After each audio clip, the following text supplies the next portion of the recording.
The Center for Educational Media and the College of Education at Middle Tennessee State University are proud to offer professional development to K-12 educators in Tennessee through our online video library. The following video is presented by the Center for Educational Media in partnership with Professional Educators of Tennessee's Leader U Conference. For more professional development videos, check out our website at cem.mtsu.edu.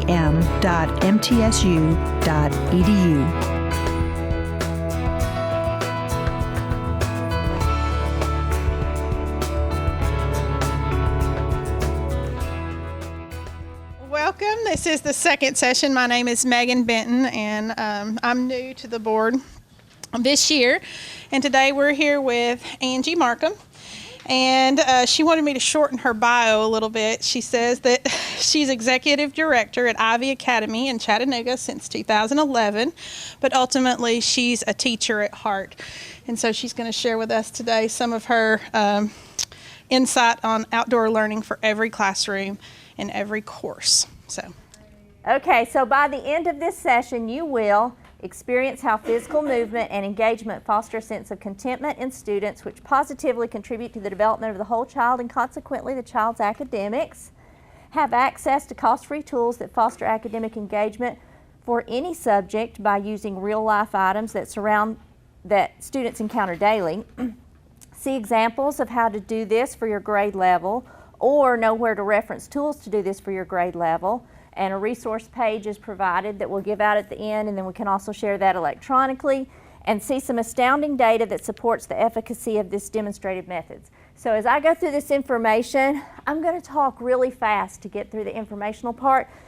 The informational part is important though, because it shows you why you want to use these methods. How many of you were in the keynote speaker with Graham Mr. Music? Okay, how many of you were in Ryan Jackson's keynote? Okay, well, in the music one, he talked about how music was a hook to get the investment of your student, and it helps them just connect to whatever they're learning. We are doing this also with outdoors and with movement, so we want you to see our data, and that way you'll be convinced even more, hey, I want to try this in my classroom, okay? So, boop. During this first segment of our session, we'll see evidence of the effectiveness of these teaching methods. That's what I'm doing. It'll last about 20 to 25 minutes.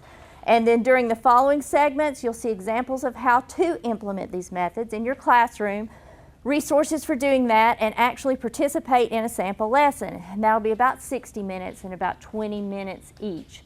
So we'll do 3 different segments for that, okay? Boop. Introduction of presenters. You met me, I'm Angie Markham. We also have Chassie Foster. Chassie, wave. Chassie is very unique. She has her endorsements in English, ag science, and special education. Do we have anybody else who's triple endorsed like that in the room? I don't think so. And her undergrad is in women's studies. Now I know you're all surprised she's now not out earning a living with that one, but she's here with us today and she's amazing, and she's really going to help show the cross-curricular piece for what we're going to do. We also have Katie Reed. Katie is our mathematician extraordinaire, teaches all things math, and she's really going to emphasize the math. And the reason we do that is because math seems to be one of the harder outside things for teachers. So we're going to show you some things, especially once you get up in the upper levels, math, Algebra 2, Pre-Cal. So we're going to cover an example of that for you. Then we have Lynne Grabowski that you've already met. And Lynne is our art teacher at Ivy next year, and she's also an expert on all things outdoors and naturey. What's a rock star teacher? One whose students remember how you treated them, helped them grow, and what you taught them long after they leave your classroom. And you are all rock star teachers, but we did give the award to the youngest in experience and the most experienced. Like I said that? Yeah. Boop. Thank you. Why did we ask about the royalty in the room? Because some things have changed, yet some things remain the same over all these years. And just since I started teaching, man, the difference. So like when I started teaching, and I'm a math teacher, we still use the tables in the back of the book for Algebra 2 when you're looking at, or geometry when you're looking at the value of a trig function. Scientific calculators were still new. What a change. But the culture is changing so quickly. It has changed even since, I would say, 2010. It's just a total shift in how we need to communicate with our students. Used to, students would come to us in a different mindset with different goals. Now we've got just, it's just different. So I wanted you to see, this is on our campus. That's a Great Spangled Fritillary on a bergamot. How you say it, Lynn? Fritillary. Fritillary. So we do keep data on those, and that's uploaded on iNaturalist. Okay, next one. So there is a problem in that the culture's changing faster than our methods in the classroom. That's what I was getting at. A whole lot faster. When we did surveys with our teachers about what were your biggest challenges to connecting with your students, being able to get your students to learn, because we all know we teach very well, but it doesn't matter how well we teach, what matters is how well they learn. So we did a survey and we came up with these two. These were the top two. We've got learner motivation is missing in many students, and instructors must bypass obstacles to engage the learner. So I'm going to just briefly mention each of those. Used to, students came to the room and they knew, well, I'm here. I'm going to school because of my next step in life, whatever that is. This helps prepare me for my next step in life. We've got so many students today, they're not even sure they want to go on with life. I mean, that's just the truth. And so they don't have that motivation. I'm going to school because I want to graduate and go to college and major in such and such, or I want to be in military, or I want to take over my dad's business. That is largely absent. So the motivation is not there for the student. And then also the obstacles. Today, more than ever, our students come to us with so much baggage. Like the whole time I was growing up in school, I never even heard of one of my friends even mentioning suicide or anything about suicide. I'm sorry, I'm touching the mic. It's at least a weekly occurrence that we have to deal with something like that. How many of you had to file a DCS report this past year? How many of you had to file multiple DCS reports this past year? Yeah, our kids have a lot on them, and it's a different audience that we're trying to get invested in what we're doing.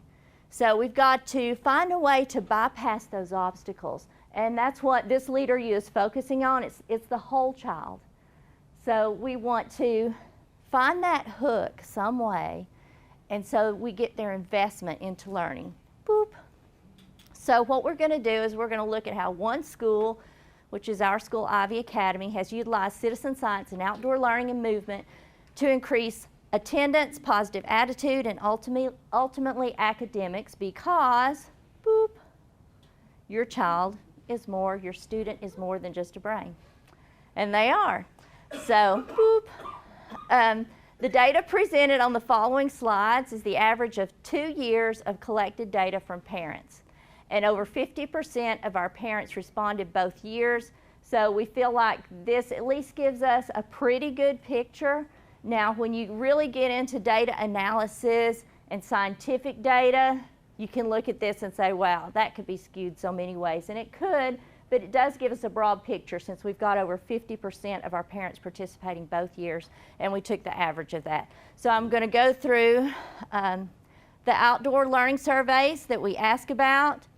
Has outdoor learning time and physical movement within the school day, how has it affected your students' overall well-being and academic performance? So those terms there in blue are the two things we ask about for each of these items, okay? Why did we take these surveys and collect the data in the first place? Because over and over again we began to see changes in our students and hear from parents about the differences they were seeing in their students. And it was so overwhelming that we were like, well, let's check on this. And parents and guardians know their students better than anyone else. But if you've got somebody coming and saying, hey, over and over again, my kid doesn't hate to go to school anymore. They were truant last year. They're not this year. We used to go through war to get them to come to school, and now they love to come to school. We heard that so much, we said, we're going to do this survey. So I'm going to go really quickly through the data, let you see it, and then we'll go on to the more fun stuff. Boop. So the first question we ask is, how has outdoor learning time and more physical movement during the school day resulted in better student grades? Well, we had 90% of parents say yes. 8% said they couldn't tell, and 2% said no.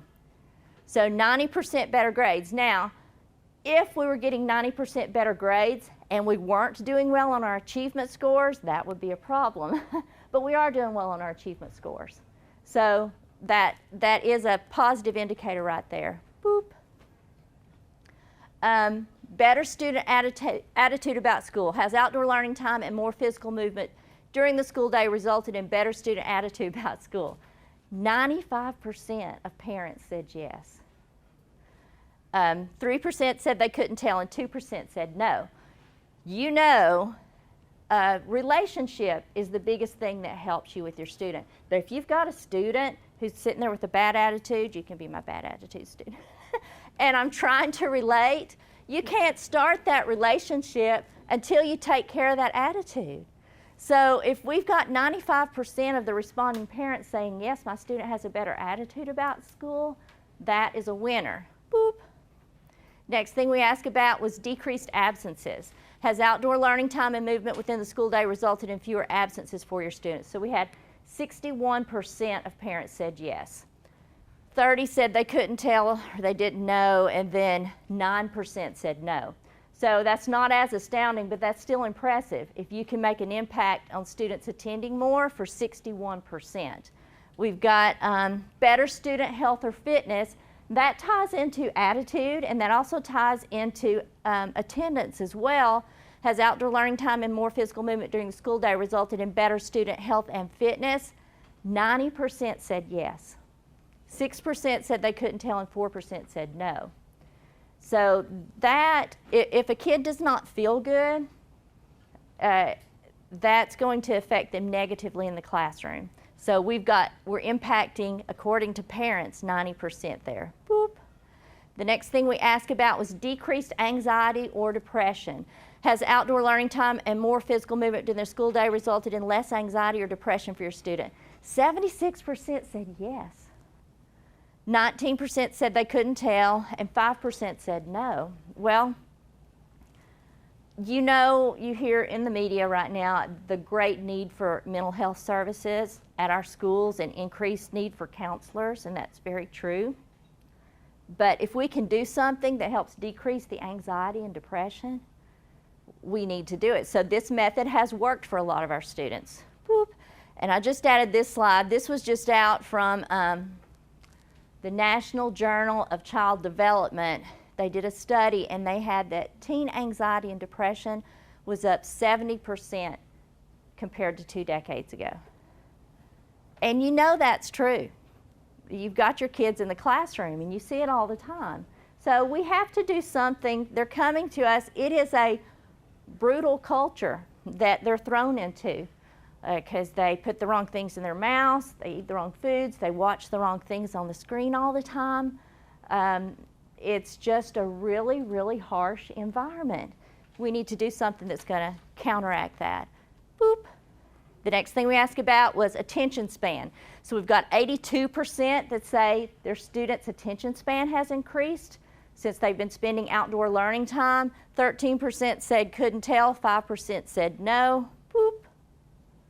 Then we asked about, now this was really astounding too, decreased or eliminated ADD and ADHD meds. So we had 53% that said yes. Now you're going to look at that and go, oh my word, does every kid at that school take ADD and ADHD meds? Well, we do have a really, really high percentage that do, okay? Really, really high, because we're an outdoor school, and that just seems to draw them like a magnet. But also what it tells you is that there's needs that are not being met in the regular classroom for these students, for these parents to be looking for solutions for their kids. And so they gravitate towards this solution. 32% said they couldn't tell or it did not apply. So this is the part of the graph where maybe these are the kids who don't take ADD or ADHD meds, and then 15% said no. But if you take the part that it applied to and you do the stats on that, of the students that applied to, 78% saw a difference, either in the amount of their medications or were able to eliminate it. So now we're not only impacting learning, we're also impacting budget, because when you have to provide service time to administer ADHD meds, or you've got a student who has ADHD and it's in their IEP as a other health impairment, and you got to provide them services. So now we're actually impacting the school budget to free up more funds to help students in other ways besides servicing things that we can remedy, okay? Boop. So here's data for other health benefits from outdoor learning time and more physical movement during the school day. Increased mobility and agility. We have on record to date 3 cerebral palsy students who were on once weekly physical therapy as prescribed in their IEP when they came to our school. All 3 were able to completely drop physical therapy due to increased mobility and agility, which the therapists attribute to increased movement and consistent practice at walking on the uneven terrain of our trails. One of the students, when they came to us, we were actually going to require him to wear a helmet because we're around so many rocks, and he did have to walk with a walking stick at first. And we were concerned that he would fall down and hurt himself, and we'd have to call the ambulance. But now he does great. I mean, he can actually run a little bit and not fall. So it is great therapy. And there are kids who just don't move. Man, and then when you get to the middle school and high school level, they don't have recess. We are supposed to have movement worked into our week, but most of the time, a lot of times it is not. And they just move between classes when they change, and that's it. And that's not enough movement for some who need to develop more. Vitamin D production for various regions and ethnicities within our nation, vitamin D deficiency ranks as high as 85%, with urban minorities being affected the most. Ivy student minimum outdoor daily time is around 30 minutes.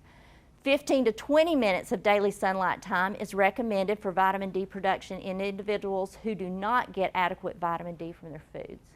So vitamin D deficiency is just a step in further health problems that then we treat. So in our nation, we don't really have a health care problem, we have a health problem. And we've got to look at ways to fix that. Boop. Student movement data, so this is what we do.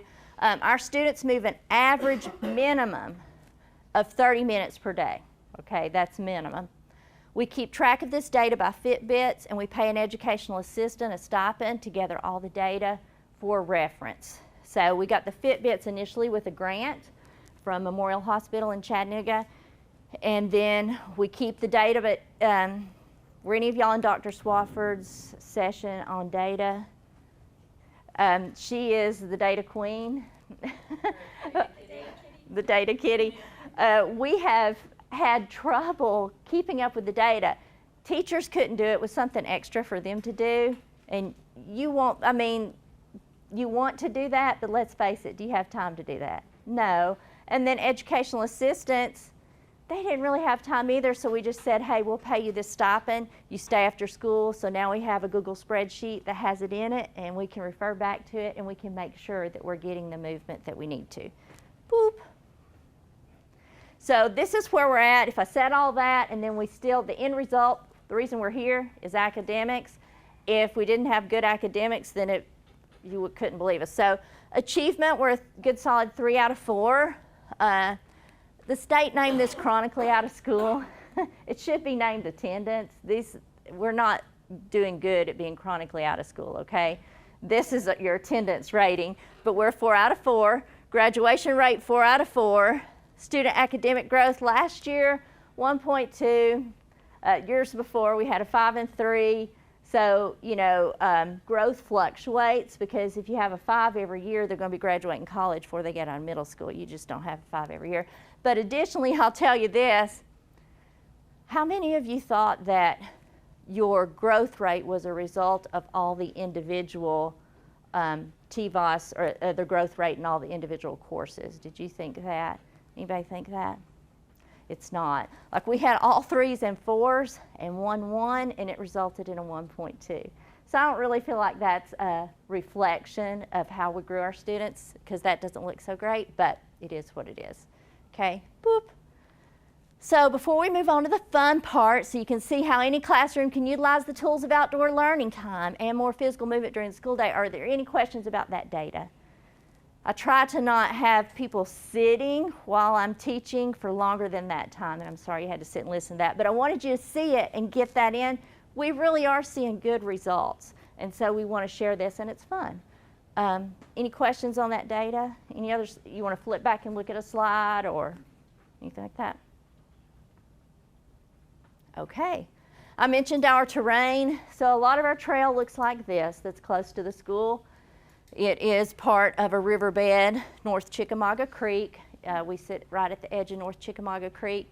So if you had to walk on that every day, you do increase your balance skills, your leg muscles, your core.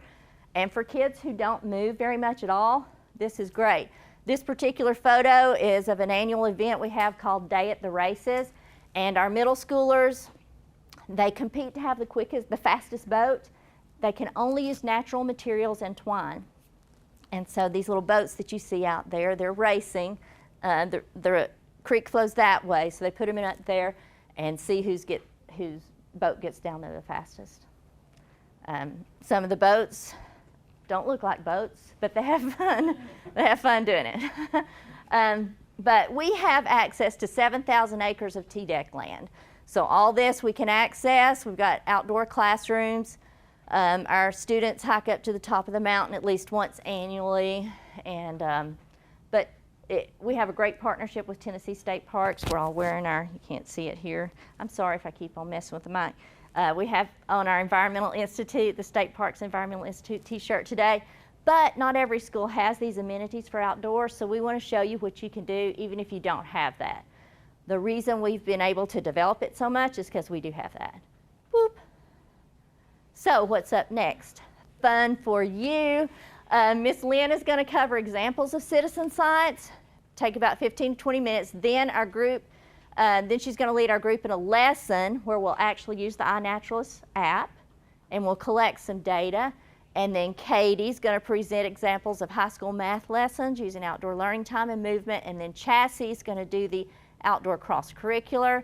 And then we're going to share a resource page, take questions. And when we go to the outside lesson, whoever gets the most wins this little. We've got 2 of these. So the 2 highest rankers will get a tote to take with rulers, little mini journals, hand lenses, so you can start a citizen science box of tools for your classroom. Boop. Okay, this is where Lynne starts. So I teach citizen science, and I'll also be our art teacher this coming fall. And one of the things that I do for the school is I actually maintain databases on pretty much anything that happens outside in the North Chickamauga Creek Gorge that you can track data on. We've tracked lichen growth, salamanders, water quality. Really, if it has to do with nature and you can think of it, we track it, and we do keep our own in-house information. But for people who can't build a database or don't want to build a database, we actually have some really great ways that you can still do citizen science and have the information housed for you elsewhere. So kind of first thing first is, who can tell me what they think citizen science is? Is there anybody who doesn't know what citizen science is? Maybe. So to be a citizen scientist, you are a person who doesn't necessarily have any special training or very minimal special training. who goes out and collects scientific data in the field. This means anybody can do it. And I have done citizen science projects with very itty-bitty children all the way up through college students and adults, so it's very flexible. The key for citizen science is to observe and report. So you are witnessing possible data, say monarch migration, observe how many monarch butterflies you see, and then report to an entity who's collecting the data. Now that reporting could be your own database, or it could be a local, national, or international organization that is also tracking this information. What's great is from there is real-world scientists who are doing research in the field are going to use your data. That's kind of where this slide gets to is citizen science really provides strength in numbers. If you are doing research on lichens, you're not going to get a grant to pay a team of people to watch lichens grow 1 millimeter per year. It's just not going to happen. So it's great to be able to have people from all over the place over a longer period of time who are willing to work for free, because honestly it's kind of fun to go do this and collect your data for you, and then you can analyze it from there. It gets people out of nature. Everybody becomes a scientist. It's super easy to integrate into your math classes, especially for you, those of you who are frustrated about not having graphing opportunities. Great graphing opportunities. And we've even actually managed to integrate it into our English classes, which she'll talk about a bit when we get to that. Raises awareness of situations that you might not have been previously familiar with. And also just kind of fosters exploratory learning and interest. It lets kids go out and actually be the scientist. And that's one thing I love to tell them when they hit my classroom is, from right now, you are a real world scientist. You're not just a student anymore. You are doing real world important science. And additionally, it gives you more of that outdoor learning time and movement. So it's really kind of a nicer alternative to just sitting in the classroom and maybe getting a lengthy PowerPoint presentation. So I've already kind of introduced you to iNaturalist, and this is such a great organization. If you're one of those people who does not want to or can't put together your own database, they will house your information for you, and the easiest way to do that is through creating a project like I've had you guys add. You can make your projects public, you can make them private. It's a really great way to kind of monitor what your students are collecting data-wise. What I love about this organization is it is huge, and they are collecting data on literally anything you can imagine. If it's outside and it's alive, or a sign of something alive, or it used to be alive, you can collect data on it. So I mean, birds, grasses, butterflies, fish, you name it, you can collect it. It is super easy to do. When you guys are in your app, there's a button on the bottom that looks like a little camera and says observe. You take a picture of whatever it is you see. It'll tell you, it'll ask you, what did you see? When you click on that, it actually gives you a list of options, so you don't even have to know. So if I see a bird out there and I have no idea what it is, but I got a great photo of it, it'll actually give me a list of similar entries that look like this bird, and it will likely tell me. Let's say I'm still not sure from there. It also functions as a social media network. So other people who are citizen scientists just like you that are using this out in the field, let's say one of them's an ornithologist, they see your bird picture and you said, this is an American robin, and they're like, no way that's an American robin, I think it's this, and they'll tell you why. So it's also a great way to learn new information and how to identify other organisms as well. From there, if you have 3 people who agree with you that what you saw is really what you saw, let's say I saw a black widow spider and all 3 of you were like, yep, that's totally a black widow spider, it becomes research grade. And at that point, scientists in the field can search research grade only options and do their research from your photos. So super great. This is international, it's worldwide, and really kind of a cool way to do any kind of project that you want to. This makes it super flexible for your classroom. It's free. It's also a website, so if you don't have a way to access apps in your classroom, or you don't want kids getting out their phone, but you've got laptops or Chromebooks, you guys can go out and do nature journals, get your writing and art in, and then have them enter it from there. You don't have to load photos to it, and you can take note of your location and the date and the time while you were outside and enter it manually from the website. So there's a lot of different ways to use this program, which is really cool. Next.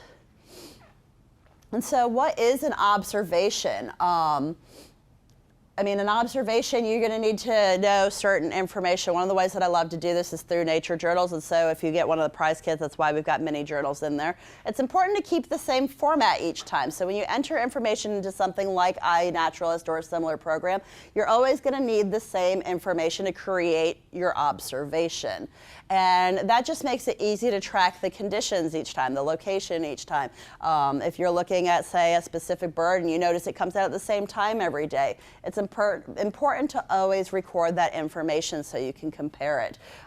Really kind of what's ultimately important about citizen science is collecting that data over time. So kind of when she mentioned earlier that we'll actually be able to look at this project next year if we come back and do it again and compare their data to your data. So kind of a neat way that we can repeat the project. But you need to put who you are, where you saw it, what you saw, and that's kind of the important one. Make sure you really look at what it is that you see. I do get a lot of students who see an orange butterfly and automatically think it's a monarch. So it's always good to really kind of discern what you're looking at. That can be tricky with wildlife. When you saw it, and of course evidence of what you saw. So if you're able to either put in a photo, record a sound, that'll help you too. If you're just working out of a field journal, draw and make sure you're looking at what you draw. I usually encourage kids to not even look at the paper and just draw while they're staring at the thing. Does it sometimes make a wonky drawing? Yes, but they actually get more detail by the time they're done than if they just stared at the paper and draw what they think they see. So you're building observational skills, and this is actually great for your testing too, because how many kids do you have get a question wrong because they're like, oh, I didn't read the question right. They need those observational skills. So there are a lot of resources that you guys can use that are just databases that already exist out there that are continually doing and using citizen science research. First one, I do use this one a lot in my classroom, Hands on the Land. This is out of Great Smoky Mountain National Park. They're primarily concerned with air quality. And so the three that I use from this program the most is we do lichen monitoring, which tells us how our air quality is depending on how fast our lichens grow or whether they grow at all and what types we have. They also do salamander monitoring, see what varieties we have, how many, when they come out, so on and so forth, and terrestrial snails. If you have air pollution, you probably have acid rain. Acid rain will break down snail shells, and so we'll actually look at the snails, see were they alive, were they dead, is there damage to the snails, how many to their shells, how many did we find. There are several parks that are doing a lot of research as well as private partners using the data that is collected from this information. So they're doing some really cool stuff. And what's great about most of their projects is they give you a complete lesson plan as well as charts to do whatever math you have to do. And the lichen one in particular, if you want that graphing project, Hands on the Land's lichen project, great for graphing. Nature's Notebook, this one's a little bit more on how to create a nature journal, and if you're not naturally a journaling kind of person, it's useful to have some guidance in that.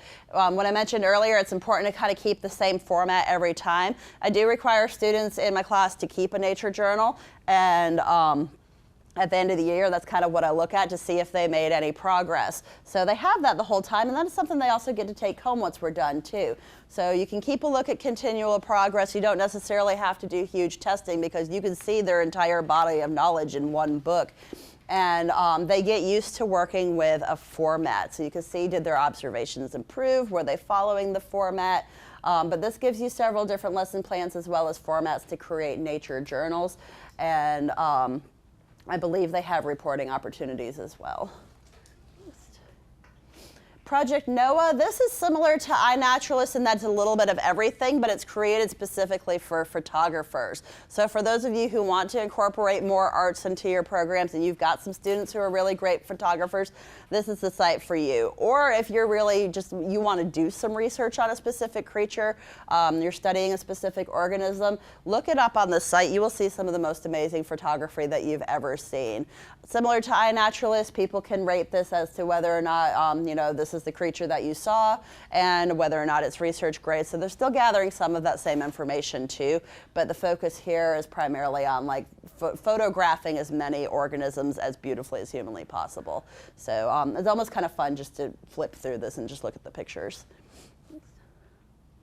eBird, this is out of Cornell's ornithology lab. They are one of the only schools in the country that has a really, truly amazing comprehensive ornithology program for studying birds. And they have lesson plans on here as well. They primarily track bird migration. And I believe they do have an app for this, not just the website, so useful there too.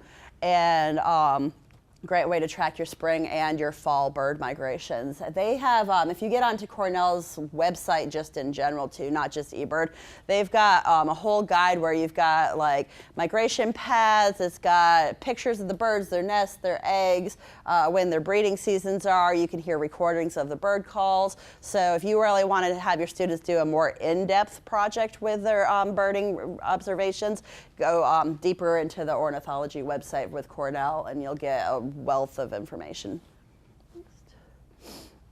Journey North, I use this one really frequently. Their primary focus is how climate change is affecting migration patterns, and they mostly track the monarch butterflies. And one of the things I love about them is where it says view maps, you can actually watch a live-time map of the monarch migration.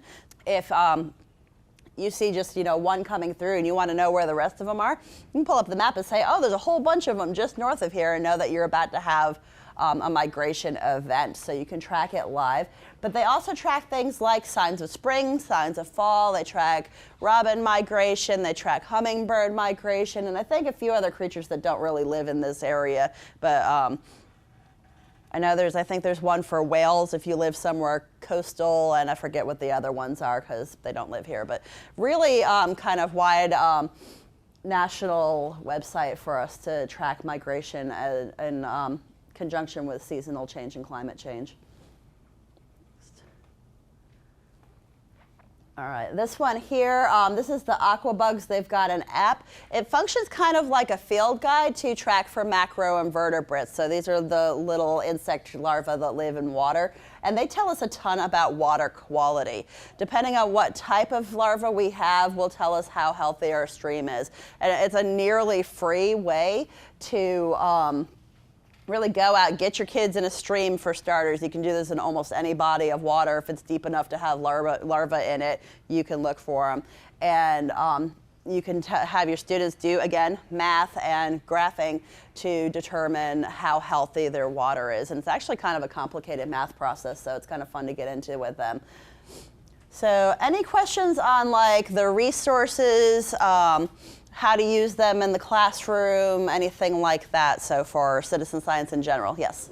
How safe are these as far as, people will always put in things that shouldn't be there?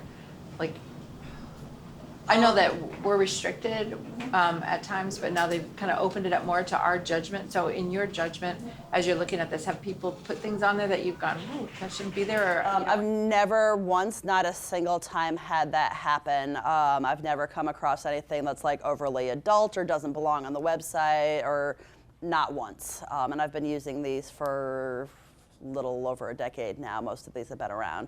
So pretty safe. I don't know if somebody continually monitors it or if like people who are citizen scientists in general are just not nasty people. That may be part of it. I mean, if you've got a heart of volunteerism, you're probably not a horrible person. So I've never had I've never once come across something that didn't belong there.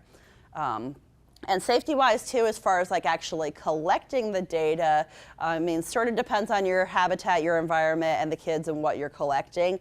But really, it's designed to be done by the average person. And a lot of people who do this are people who are elderly and retired. So you don't necessarily have to have a lot of like great healthy bodily skills to go do these things. For instance, like, I mean, the macroinvertebrates, if you can just get to the edge of a stream and flip over rocks, you've got a project. Butterflies, you can literally lie down on the ground and look up for 10 minutes and record what you see. So you don't necessarily have to have special equipment. You don't necessarily have to go anywhere dangerous. I'm actually going to show you guys in a minute how we can do this out here. So if some of you teach at urban schools where you've got a really limited amount of wildlife, I'll show you how you can actually still do a little mini bio blitz, even without having, the state parks up to your backyard. So, any other questions? Yeah. Okay, so what we're going to do next is I've got a project for you guys. We're going to use iNaturalist, so when we go, make sure you have that open on your phone and ready to go. And for some of the apps, I don't know if it goes this way on Android, but I know it gives you an option to like click Add Project on the bottom, or turn on, or I think it's report to project or something like that.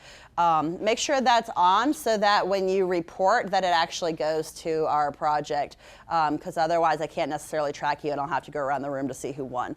But when it works right, it is a really easy way to track, say, what your students are doing and how much information they collected. And what we're going to do is I'm going to give each of you a ruler if I have enough. If I don't, I'll pair you up in teams. And you have 12 inches of space outside, and I don't care if you pick a stretch of grass, if you pick a stretch of pavement, if you go underneath a tree, as long as you're within a certain area in the parking lot. And I want you to try to track in the time that we're out there, we'll probably give you about 10 to 15 minutes, how many living species that you see, and report as many as you can to iNaturalist. That can include grass, and if you don't know the exact species, put in grasses, I don't care.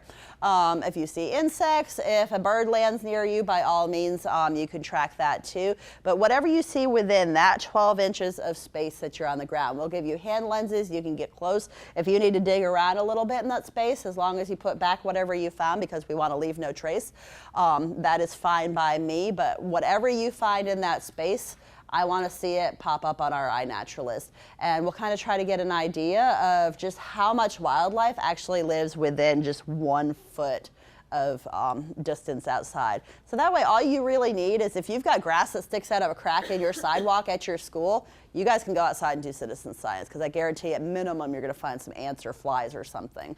So any questions before we go outside? So what I'll do is come on up and get a ruler, and if you would like one, hand lens. Okay, so find a location anywhere that's either like in this patch of grass here or underneath these trees. Kind of stay like within, like from this purple sign to the corner or this patch of grass immediately across the street. Set your ruler down and look within that 12-inch stretch for any signs of wildlife.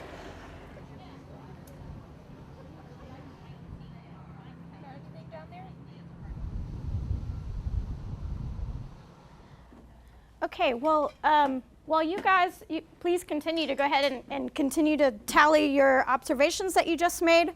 And I'm gonna, seriously, I just wanted to join this presentation today, and I'm gonna just try to keep it down. I see we're kind of short on time. I'm gonna try to squeeze it into like 10 minutes or less. But I just, as our resident mathematician here, and especially working with high school students, what really spoke to me was what Angie talked about in the very beginning with reluctance of our learners coming in. And my math people out there, I know you feel me, that there is even added anxiety in our math classroom. So above just the general anxiety, oftentimes students come in very fixed mindset, thinking that they can't do math, having had some kind of experiences that lead them to believe that. And so it's very tricky. And hey, we're talking about teenagers here, getting high schoolers to get motivated about these things. We were just talking about even just to pull them away from video games and whatnot and even get them outside. But once we start to do that, we have amazing things happening in the classroom. And so that's just, I felt really inspired just to come in here and just share some examples of ways that we actually at Ivy get a chance to go out and this is in a high school math classroom, so not too easy to do. It's pretty tricky once you are really trying to, cover your standards and get through it in the time frame that you have, and then feel like, wait, how do we get these kids out there? How do I get them outside? How do I get them moving?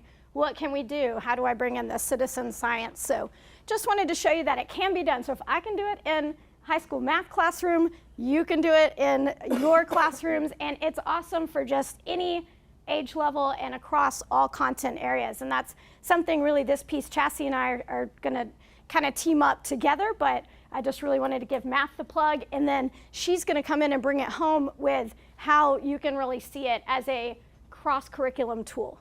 So, okay, the math piece. So How do we do it? Well, we have to definitely come in at the beginning of the year and just kind of like start fresh, set this new mindset for our students. So I like to call this slide the math paradigm shift. How do we do it? One, we couldn't do it if we couldn't build relationships with our students. That's just paramount. That's what this conference is about. It's about really reaching the whole child. So we start off by building those relationships. And inviting students, the second way is to really invite students to see math in a different way. I still have some of my students thinking that math is a spectator sport. They want to sit back, let me just let them know what's up, but that's not how we are going to be able to be successful in math, because math is something that we have to do. So I love it. I think it fits in perfectly with our mission and what we're trying to share with you today, to get kids engaged and to get them motivated and excited about what they're doing. So it's been so fun. I want to show you some things that we've been doing in my math classroom. Here are a couple of pictures, and I'm just going to try to speak briefly and move forward because I have a few little action pieces that I want to do with you.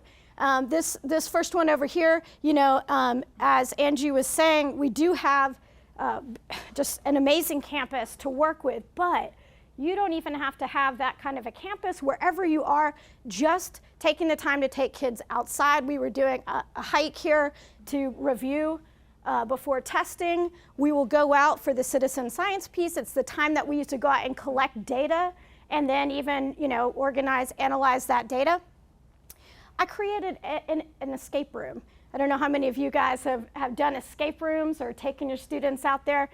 It's one of my favorite things. I'm just like a puzzle nerd like that. And so I created this one. This one was called something like, I forget the name of it, was like Finding the Case of Brewster, Our Missing Rooster. So we have chickens and roosters and some bunnies on our campus. Brewster was all the kids' favorite rooster. And so I had him taken, he was rooster napped, and they had a series of suspects, and they would evaluate and eliminate to find clues. I think I had about 8 lock boxes with different combinations hidden all throughout the room, and they had to work together as a team to solve puzzles. It got them together, got them cooperating. It was great. Algebra 2 kids, especially, who are very tricky to motivate, love that one. Stations, if you're doing stations inside, you can do stations outside. I mean, it's as simple as just going out there. This is a find the error. We really focus on that. Mistakes are a great thing. Mistakes allow thinking to happen, and we really try to emphasize that. Yes, you can use graph paper to make a coordinate plane, but you can also use a stick on the dirt outside, like these guys over here were doing. We are in the process right now of actually laying down the foundation for a new basketball court out there, and I've suggested that we go ahead and make center court, the origin, 0, 0, and go ahead and get us a life-size coordinate plane out there. I tried to do this with string and chalk, and it can get kind of crazy, but it's definitely worth trying. It's awesome. I could see the potential for this in so many different fields and also for many different age groups. Go find coordinate. Go stand on 5, 6. Where are we at? And then for me, it would be in building functions. So I want to transition into something right here. This is easy, and I'm hoping that you can just adapt what I'm about to show you for whatever it is you do for your students out there. This is a Miss Reed original. I totally made this up. I use this with Algebra 2 if we're in transition, or even as we're learning some new material or to review stuff. And I'll show you how it worked, and it actually followed through my curriculum for the year. So if you guys would, stand up for me. I like to call these function stretches. Function stretches. So a little trickery to get us actually up and mobile and moving. And isn't this going to be nice right now? I feel like my back will pop in doing this. It'll be great. So as I tell the kids, so they often forget. They're like, Miss Reed, wait a minute. What's vertical? Which one's horizontal? If we stretch enough in horizontal position and we stretch enough like this becomes a lot easier to remember. And then we move it to vertical, and now we're vertical, almost, mostly. And now let's see if we can create a line with a positive slope. So as you're going from left to right, you should be going up the hill. And now let's see if you can do negative slope with a line. Easy, we got this, we got this. Let's see a parabola. Who can do y equals x squared? Yeah, we can. Yeah, we can. So you're making a U with your arms like this. We're at y equals x squared. Check it out, guys. Check this out. Y equals 3x squared. Guess what we've done? We've just dilated. Now we're a little more narrow. Y equals 1/2 x squared. We're a little bit wider. Watch this. Y equals x squared plus 2. Move it up 2. Now we've oh yeah, you guys can't move up. I was like, no one's with me. You're not with me. And we could go on. We're going to be running out of time. Excellent job, guys. By the way, I give you a downward opening parabola bow of excellent job. I've got one more for you, maybe. I don't know if we'll be able to do it. We'll see. But that's easy. But even as our standards moved into transformations, so we're taking like a parent function and we're moving it somewhere on the graph. This was a lot of fun. We can get outside, we can go, and students love it because they get a chance, and I can formatively assess right there on the spot. The other one I wanted to do with you, and I really don't want to dip into chassis time, so I think I'm gonna, maybe we can't all do this one, but this one is cool. I will kind of demonstrate just a little bit. So when we're teaching about angle relationships, and even whether or not parallel lines, but usually, so I'll take some masking tape, and by the way, this is not a Misread original. I definitely got this picture and this slide from this website right here, but there's a lot more where this came from. There's even music to this. So this is Dance Dance Transversal. Have you guys ever played DDR, Dance Dance Revolution? Yeah, so you know how you're playing and you gotta step in time and use your dance move. That's what this is based off of, but this is Dance Dance Transversal, DDT, like we like to call it. So at first I teach them just the positions. What are these angles, right? These are alternate exterior, alternate interior, corresponding same side. So we would go over that, so the students would have had that knowledge, and then we go and we mark it, the parallel lines, cut it with a transversal with masking tape on the floor, just like you see here, and then I will shout out different moves. So I'll say, all right, give me some corresponding. So they'll go and they'll jump right into corresponding, and I'll say alternate exterior. It's great. You can see right there. You can just watch their feet, and it's an awesome time to just, in the moment, be able to say, oh, almost, hey, let's fix that or whatnot. But also, it's a great workout. The kids, well, I'm tired by the end. Kids, easier for them. I just want to share 2 more things that we did, just because we had so much fun doing it. It was cool. We got in partners here. This was with my geometry class. This was using indirect measurement. So we had to do a little bit of trig here, right? But we can actually, you could scale this down or up, however, depending on what grade level you have. But we basically made these clinometers out of a protractor and a straw, and just brought a string with a weight on it, and it just is a way that you can measure the angle of elevation. And then we found something really big. So that's the cool thing about this one too. I wanted to make sure you didn't feel like it was just something like we could do at Ivy. We have a lot of trees around, but at my last school, we didn't. So we would maybe measure something like a really tall building, telephone pole, anything huge. And there are a lot of great resources on how to make a clinometer that's easily Googleable. I don't know that that's a word, but you can Google it. And this is a great partner activity, easy for the kids. I have them draw it out. And by the end, they can guesstimate roughly, how tall that really high object that would pretty much be impossible to sit there with yardsticks and measuring tape to discover. Last one I just wanted to share is we started something this year for first and soon to be, I guess, annual Ivy exhibit night. We invited our parents and our students, our community in to just come see some of the work that we had done. And I really wanted to showcase some of the standards that we had done. And I wanted to do it for both my geometry class and my algebra too. And so kind of snuck in a way here for us to use probability standards. So for geometry, they had to create, well, for both groups, they had to create an original project that's like a carnival style project that they could have other kids come and play the games and actually collect the experimental data. So it was really about the data collection and their understanding of probability. With Algebra 2, it was actually about like more like the odds. We had a lot of like really cool original card games and things like that. So kind of playing the odds. And then with geometry, it was more about comparing the area of like a bullseye or a target like to the whole area. I really like this group. I just wanted to point this group out, actually. Dana might recognize that guy right there. But yeah, funny enough though, they had a really cool project because they were actually doing an experiment within the project. So they actually had the 2 duck ponds, and one, when you picked it up each time, they would actually replace it again. And so that would keep the probability consistent. And in the other duck pond, every time someone went up and went fishing, took out a duck, they left it out.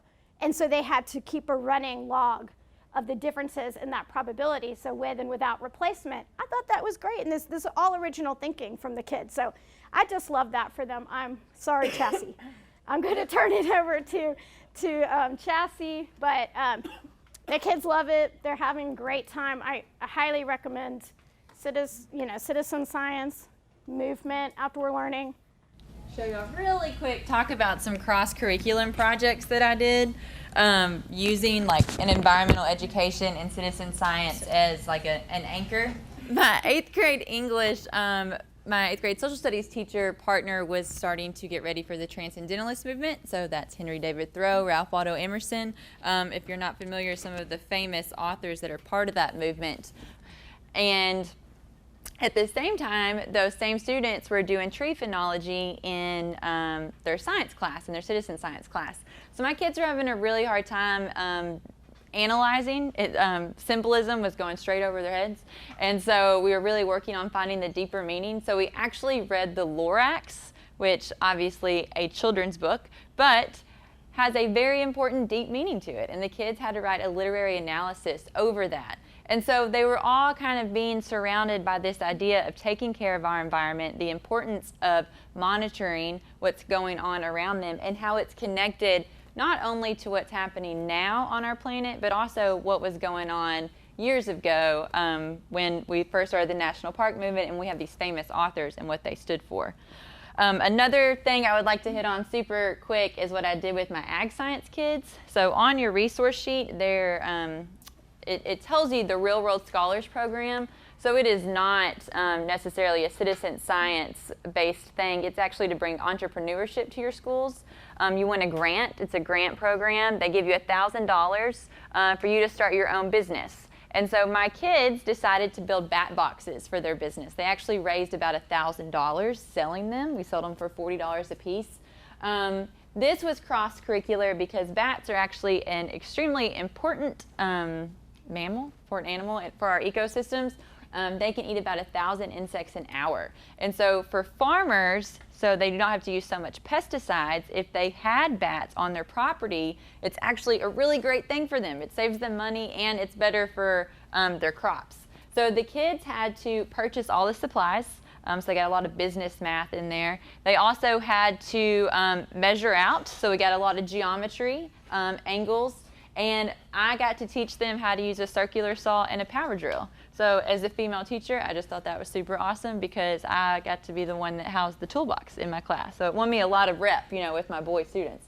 But they did everything. They completely assembled the bat boxes and then went out to the community. So also used a lot of their English skills with public speaking, and they had to write up brochures. So it crossed all kinds of planes. Very quick, our last project Katie and I are working on together that centers on environmental education and citizen science is a wolf project that we're currently going to be using to start off our school year. We were hoping to have a summer course this year, but it didn't really pan out for us. But red wolves are an endangered species. They're actually the only wolves that are actually from our area that are native. The gray wolves have migrated down from Canada, so they're actually from the southeastern part of the United States. You don't really hear about them because there's only about 70 in the wild, and those are North Carolina and in Florida. Chattanooga has a captive breeding program at our nature center. So we were able to go, Dane and I went, we had a great PD where we learned about this. And so there's an actual facility in our community that the kids can go and see these red wolves.